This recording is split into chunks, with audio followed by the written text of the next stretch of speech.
Hi friends, இப்போ நம்ம சிறகடி காசை பார்க்க போகிறோம். சிறகடி காசையில் முத்து எல்லாருமே உட்காந்து நடு ஹாலில் பேசிகிட்டு இருக்கு. அம்மா எங்கேயோ கிளம்புறாங்களாப்பான்னு சொல்லி கேட்க, ஆமாண்டா ஏதோ பர்த்டே பார்ட்டியா நீங்கள் போலையாப்பான்னு சொல்லி கேட்க, சும்மா பேசிகிட்டு இருக்க டைமில் வந்து நின்னதை பார்க்கணுமே, விஜயாவையும் பார்வதியும் பார்த்துட்டு அப்படின்னு சொல்லிட்டு எல்லாரும் வாயில் ஓடலை. அந்த அளவுக்கு ஆயிடுச்சுன்னா பார்த்துக்கோ. ஆட்டிங்க ரெண்டும் பியூட்டியாக எங்கே கிளம்பி போகுது அப்படிங்கிற மாதிரி ஆயிடுச்சுங்க. இல்லை அழகி போட்டிக்கு எங்களை கூப்பிட்டாங்களாம் அப்படிங்கிற மாதிரி ஆயிடுச்சு. இந்த ஞாபகம் இல்லையா?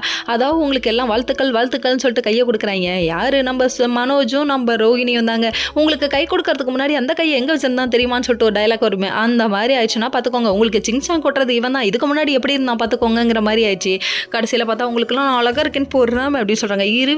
இரு வரேன் பார்வதின்னு சொல்லிட்டு போய் அந்த குடுகுடுன்னு ஓடிப்பா இந்த நெக்லஸை போட்டு வந்து நிற்க, இப்படியே போகாதீங்க இப்போ வேணான்னு வான் பண்ணுறாரு நம்ம முத்து. எதுக்குன்னு கேட்குறீங்களா? 4 தெருநாய் வெளியே சுற்றிட்டு இருப்பா, அம்மாவை பிடிச்சி கடிச்சிட போது பண்ணுறாங்க.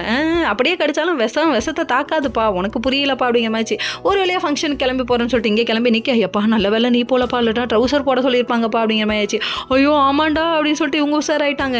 அதுக்கப்புறம் பார்த்தா இங்கே பர்த்டே பார்ட்டிக்கு வந்துட்டாங்க. எல்லாருமே இப்படி இருக்கிறத பார்த்தோன்னே என்னடா இது இங்கே அழகு இங்கே போட்டின்னு சொன்னாங்க, ஆனால் கிளவிங்களாம் நிற்கிது அப்படிங்கிற மாதிரி ஆயிடுச்சு. கடைசியில் பார்த்தா எல்லாரும் நம்ம 10 வயசு குறைஞ்சிட்டோம்ல, ஆமாம் இது பைத்தியக்கார கிளப்பு கூட்டம் மாதிரி இருக்கே அப்படிங்கிற மாதிரி ஆயிடுச்சு. ஐயோ தாங்க முடியலடா இவங்க ரவுஸ் அப்படிங்கிற மாதிரி. சரி டான்ஸ் ஆடலாமான்னு சொல்லி கேட்க, நீங்களும் ஆடணும், ஆடி காமிங்க அப்படின்னு சொல்கிறாங்க. அதுக்கப்புறம் இவங்க ஆடின ஆட்டத்தை பார்க்கணுமே, அழகிங்களோட ஆட்டத்தை பார்க்கலான்னு வந்து நின்னவங்களுக்கு எல்லாத்துக்குமே கிழவிங்களோட ஆட்டம் தாங்க கிடைச்சது. கடைசியில் பார்த்தா கிழவிங்களோட ஆட்டத்தை தாங்க முடியாமல் பல பேர் மயக்கம் போட்டு அங்கேயே விழுந்துட்டாங்கன்னா பார்த்துக்கோங்க.